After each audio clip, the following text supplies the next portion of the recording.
No worries. Rock 1 2.1 KFMA. Welcome back to Beef Vegan Presents. Joining me on the podcast broadcast, very special guest who recently just released his first Netflix special called Workin Man. And since then, you will find it very easily by searching the top of the top 10 list. We got the one, the only Dusty Slay. Good morning, Dusty. All right. How are you? We're having a good time. Hell yeah, dude. Now, Dusty, forgive me for saying that in a way. If people weren't paying attention, you seemingly came out of nowhere with this Netflix special, even though you've been literally on a roll for the past like 4 years, even like before pandemic, really making a name for yourself and even independently being able to amass a large audience. But this Netflix special is reaching a whole new audience, right? Well, yeah, it's true. I have a Netflix half hour on called The Stand-Ups, and I'm on season 3, but it's like, it gets buried in amongst other comedians. But this special that I just put out, it looks good. It sounds good. I think it's the best stuff I've ever put out, and I'm very excited about it. Yeah. Now, when you're putting together this special, right, this is a monumental thing for a comedian because this is your first like Netflix special. How hands-on are you when it comes to everything, like picking the venue, the director, cinematography, like how you want this to be portrayed and put out there, and how close to your original vision did it come? I was hands-on all the way because I didn't know that it would be a Netflix special when I started the process. I just decided that it was time to film a special. No one was reaching out to me. Netflix was not like, we want to film a special with you. So I just filmed a special.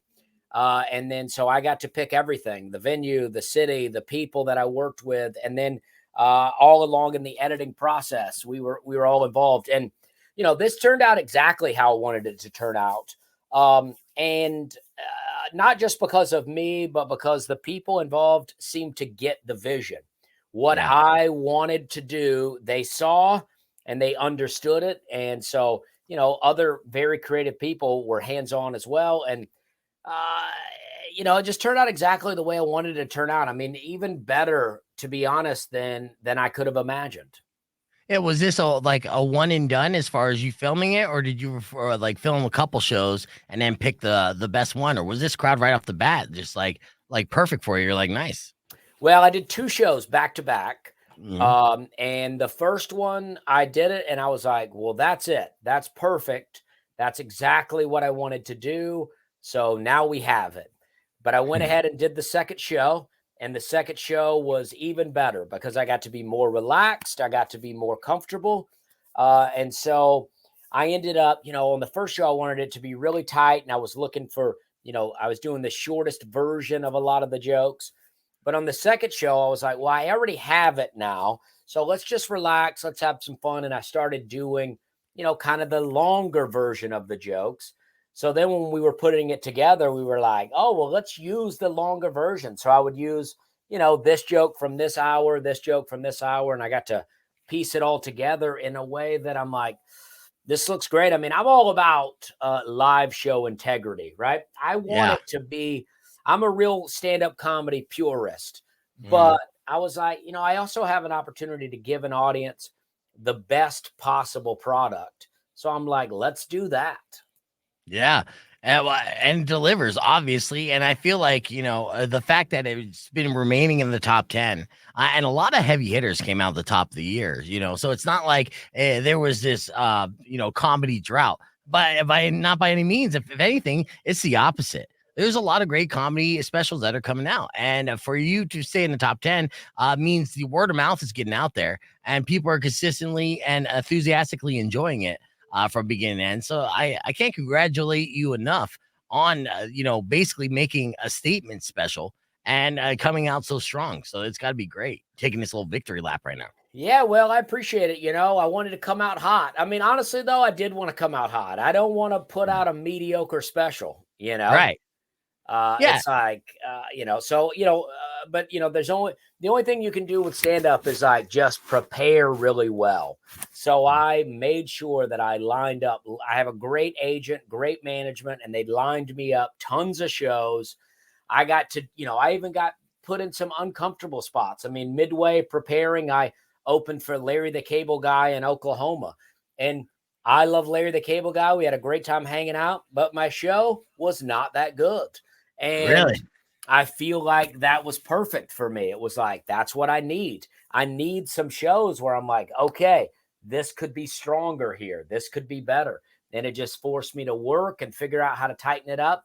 I think with Larry the Cable Guy's audience, honestly, I think that they're not necessarily comedy fans. They're Larry the Cable Guy fans. And if Okay. anybody else is out there, they think somehow I am stealing time from Larry the Cable Guy. And they're like, where's Larry the Cable Guy at? Yeah.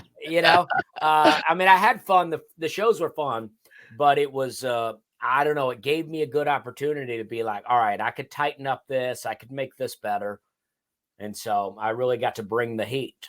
Right. Well, and that's funny that you say that, and that does make a lot of sense, because Larry the Cable Guy is kind of his own brand. But I think a lot of people on surface levels can look at you and quickly equate, as like a new school blue collar comic. I mean, Workin Man is the name of the title, so essentially, it is tales of your experience working all these great, like these blue collar jobs that many of us have and have experienced ourselves.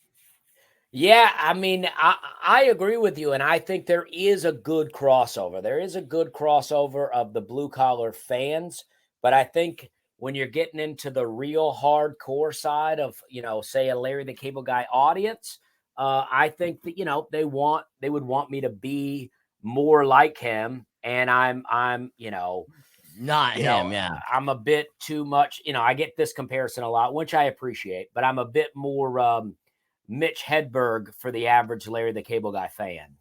And I agree with you on that. Yeah, thinking man comedy for sure. I would even consider you almost like I was thinking of a word because I'm, low hanging fruit all the time. So like a hickster in a way. So like hipster Oh with that yeah. southern, background. So I could see that aspect of it.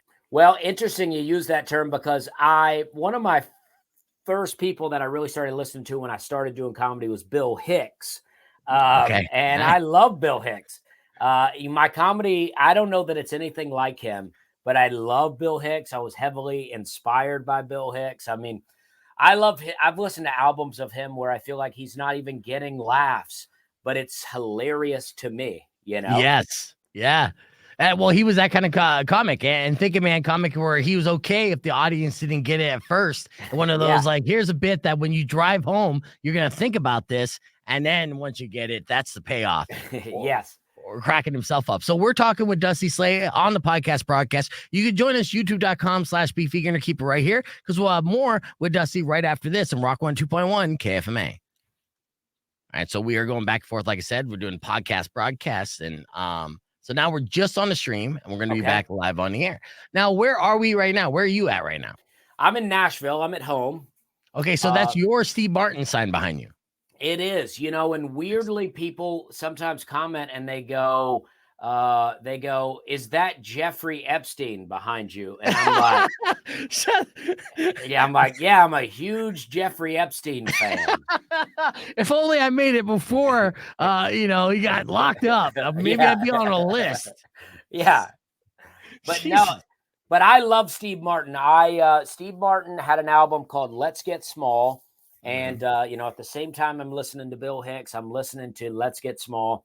And that album really blows me away. I mean, I listen to that album now and I think I've taken so much from Steve Martin. And I don't mean specific jokes, but just Right. there's a thing he'll do. He'll go, oh, we're having some fun now, folks. And I think, oh, man, that is my version of we're having a good time. It's like, Mhm. and it's just like he'll do things like he goes, well, I am waiting for the drugs to kick in. And I do stuff like that, like mid-show. I'm like, well, let's get started, Yeah, let's get yeah. into it. And I think it's, yeah, I mean, I love Steve Martin. In fact, the only book I've read in probably the last 5 years was Steve Martin's Born Standing Up.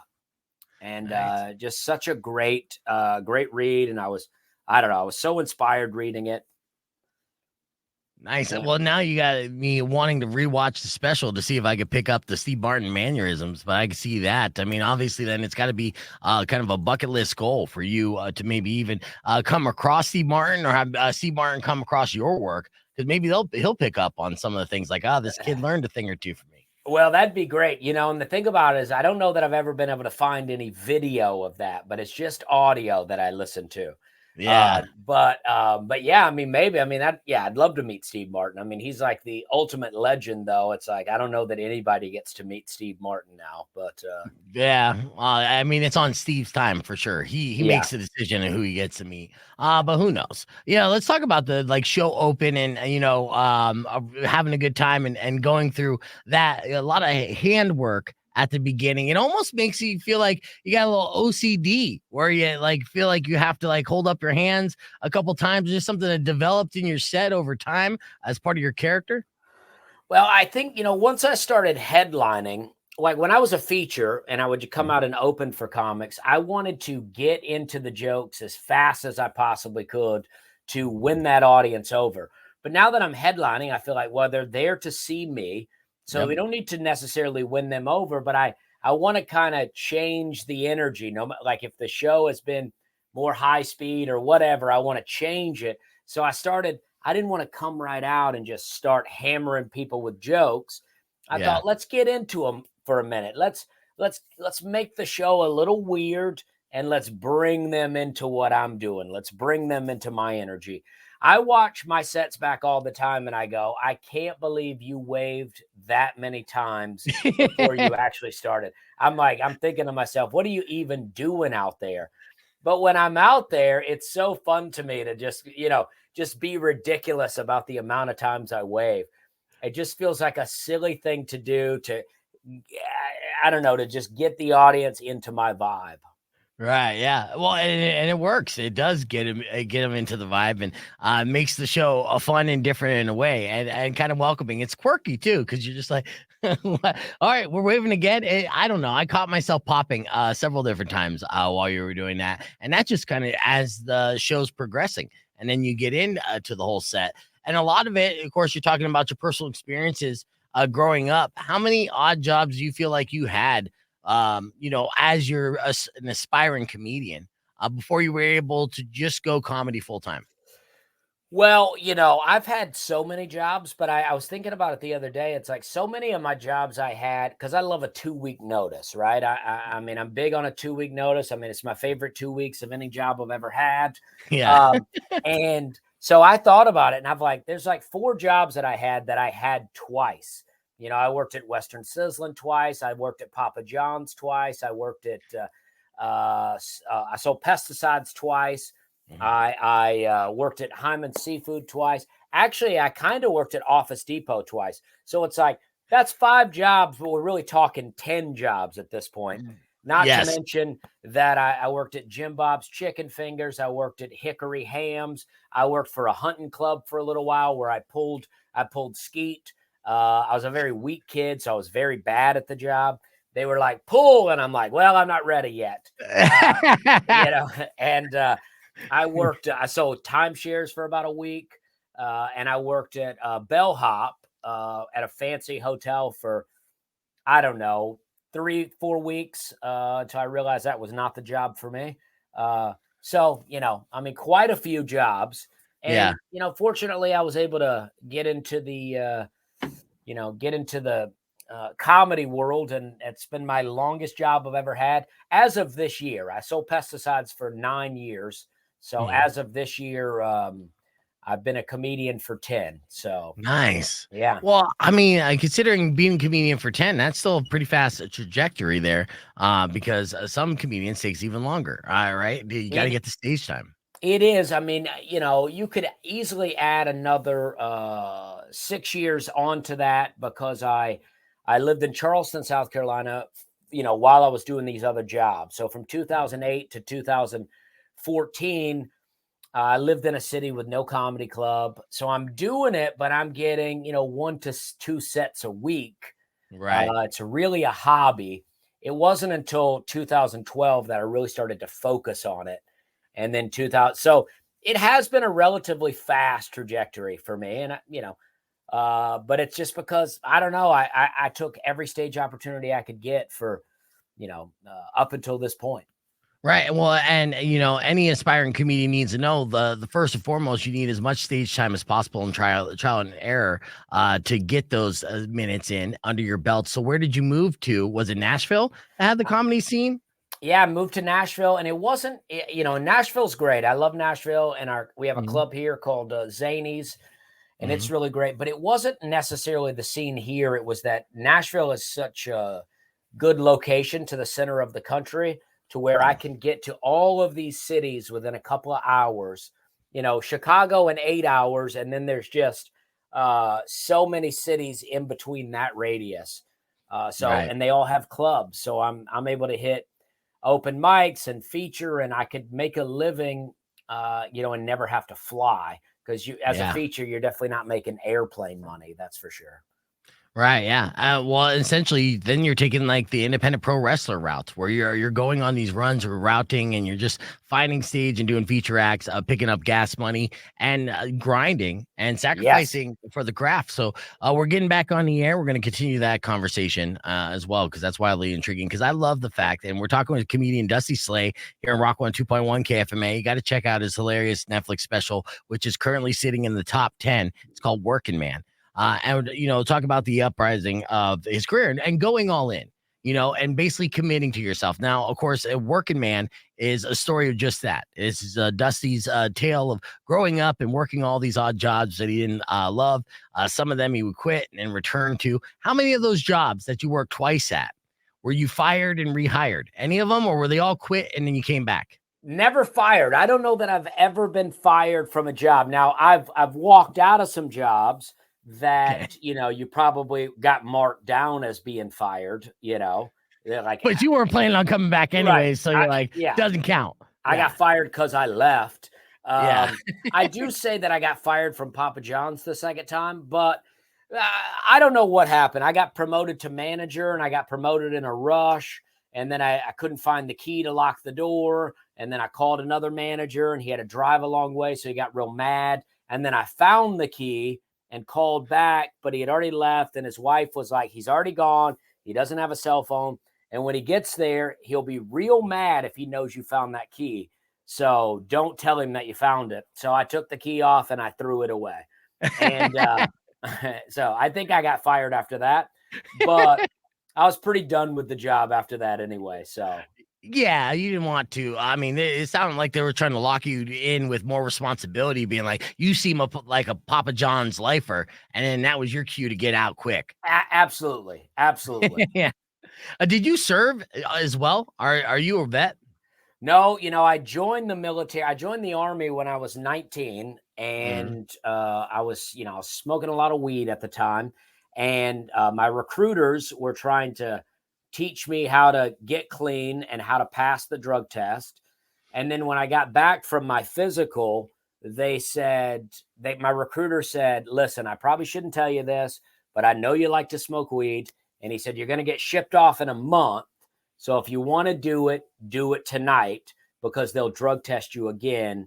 And then that night I got arrested for weed and underage consumption of alcohol. So Oh, it was in the stars. And if anything, it was his fault. yes, Like I wouldn't even have smoked weed, officer, if the government didn't tell me to do so. and to be fair, I probably wouldn't have because I was Yeah. already done with it really. And but I did it, and then I was driving. I was going to meet some girls at a trailer park, and Hmm.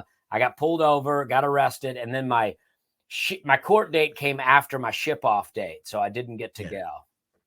Ah, yeah. Well, I mean, that tends to happen, but I think that's our benefit, and and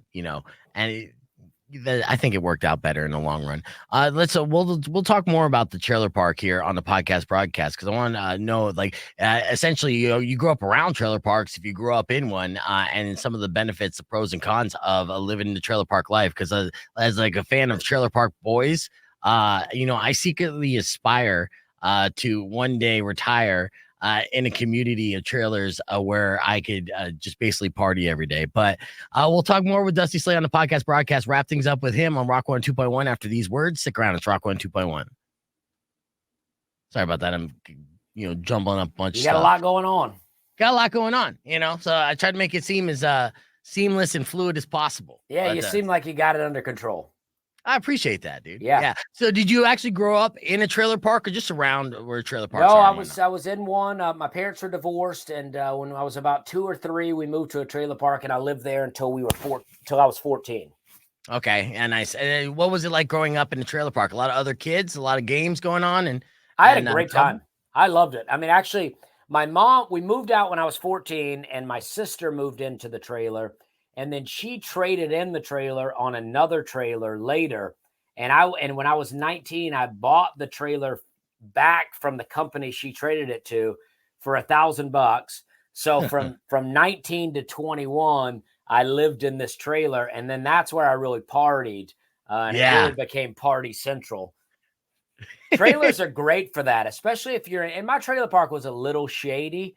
So if you're in kind of a shady trailer park like that, it's like, nobody's calling the police. Nobody wants the police there. So you're just partying and no one cares. Right. Yeah. They're turning a blind eye. Because they're just like, if I'm not doing it tonight, I'm doing it tomorrow. And I definitely don't want cops to come to check my ID because I got warrants. Yeah, exactly. And they're like, and if the cops come, they may want to talk to me, and I don't want to talk to them. Yeah. So, we were partying. I mean, it was really great. I liked it. I mean, all my buddies would come over, and I didn't have all like trailer park friends. I had a lot of like, fairly wealthy friends, but they would come to my trailer. It was a nice escape. It was a nice, nice hideaway, and they could just come and get loose and have some fun. Yeah, that's amazing. Yeah. Now, I can imagine now, you're so charismatic, and you got a personality, but you're not a character. But I definitely see, easily they could plug you in to a setting as yourself to be in anything. So now that you're on Netflix, it's with the second time around, and this comedy special doing so well right out the gate. Are you starting to get proposals and pitches for any kind of television series, movie deals, anything like that? They trying to move you in that direction? Well, early on in about 2018, I sold a development deal to ABC that never got made, for a sitcom that never got made. I've sold an animated series to Hulu that never got made. And then I was working on another one, and then the writer's strike happened, and then that kind of squashed it. I don't know. I mean, I live in Nashville, and I think everybody knows that I don't want to live in LA or New York. So unless it's something I can do here, I'm not really interested. I really like what I'm doing. I like comedy. I wouldn't mind doing a character somewhere just for fun. But overall, I mean, I like the life that I have. I like what I'm doing. Comedy is what I want to be doing, and I think it's great. I mean, I said a long time ago, if I could just make a living doing comedy, I never need to be famous. So the fact that I've made it this far is really amazing to me. Yeah. And I mean, I just kind of like to continue to live my life and sell out comedy shows and just keep telling trailer park stories to people. Yeah, well, it's beautiful. Well, now that you have this Netflix out, the special out, what's your touring plans going into 2024? Did you already announce dates? Or are you starting putting together? Well, I have a full year already lined up. We're only announced about half the year through June. You can go to dustyslay.com, and that's where all the dates are at. It's called the Night Shift Tour, just a play off Working Man, but it is a whole new hour. So if you can watch the Netflix and then come see me live, and it's a whole new hour. Of course, yeah. Yeah, so, and what are the size rooms that you're doing? I'm doing a mix. I'm doing still doing a lot of comedy clubs, but in some areas I'm doing, 1,000 to 1,500 seat theaters now. Nice. Do you know if you're coming to Arizona anytime soon? Well, I just did Tempe Improv and Scottsdale. Oh, okay. I just did both of those not long ago, and I usually come about once a year, but so hopefully I'll get something, later this year back out in the area. I usually do stand up live in Phoenix, but this year we switched it up to the Tempe Improv. And then whatever the club in Scottsdale. It was something else, but now the name has been changed. So, but Probably the same owners, Stand Up Live or whatnot. yeah, it was CB Live, so it was definitely the same owners, but now it's like something to do with mountains or something like that, Mountain Ridge Improv or something like that.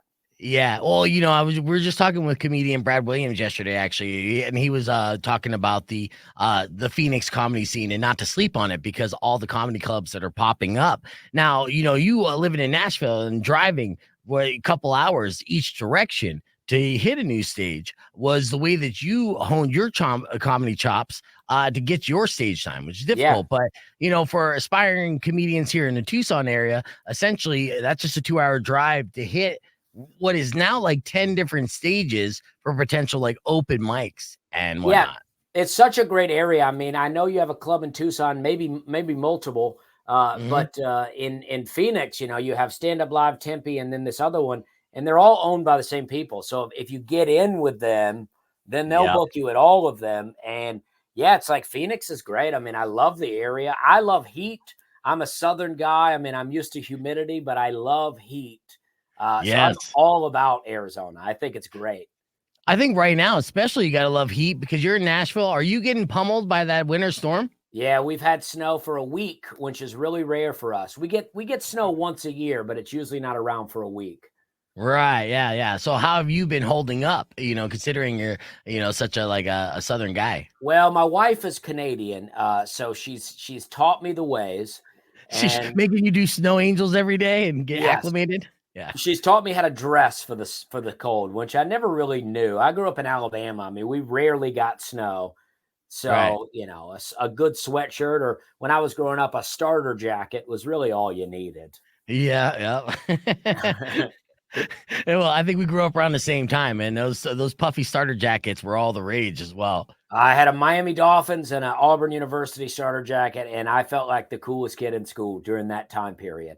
It was the Yeah, only and time I didn't feel poor. I mean, I was like, "Look at me." yes, I love it, dude. Yeah. I love the fact that the rise on this. You have an independent release hour that you put on YouTube that got over 1 million views. Yes. So if people want to catch up after watching Working Man, to go down the Dusty Slay rabbit hole before we can see Dusty live in Arizona again, just go to dustyslay.com or on YouTube and check out that comedy special. Yeah, absolutely. I have tons of stuff on YouTube. I have almost an hour, and then I have a 10-minute breakdown of the song. It's 5 o'clock somewhere. I have tons of stuff on YouTube. Yeah, and has that been a lot of the buzz and helping you build as well? Is because and this was during pandemic. Obviously, you had some television gigs in like 2019 that I noticed, but then of course pandemic came, no stage time. Now, did you make some moves and see some growth during pandemic when everyone was working from home?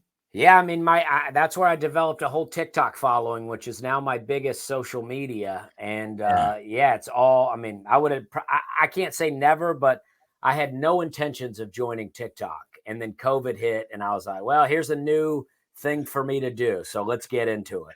How long did it learn you? How long did it take you to learn the dances? Well, I still never danced. Oh, that's good. You want to start losing followers? That's what I need to do. Right. Yes. Dusty Slay has been our guest. We're going to do a couple minutes overtime on the stream and we're going to let him go. Thank you guys for listening on the show. Don't forget to check out Dusty Slay's Working Man on Netflix. Robin Nash is up next. You guys enjoy the rest of your day. Drive safe, ride safe, and rock local. All right. And just a couple minutes and we'll wrap things up. We had a hard out at 10. Yeah, So I you got to go? gotta keep going with these things. Yeah, no problem. I'm not going to keep you all day. I just want to say thank you Yes. again for the time. It was great talking with you, dude. And congratulations on your success and have fun with the rest of your media today. Well, thank you. I really appreciate you having me. I love watching you work here. You're really crushing it. Thanks, brother. Well, when you ever come through Tucson, we'll have you in as our guest. So, all I'd love that. right, dude. All right. Well, take it easy, dude. Great All meeting right. you. Thank you. You too. And thank you guys for watching. Be back tomorrow, as always. Later.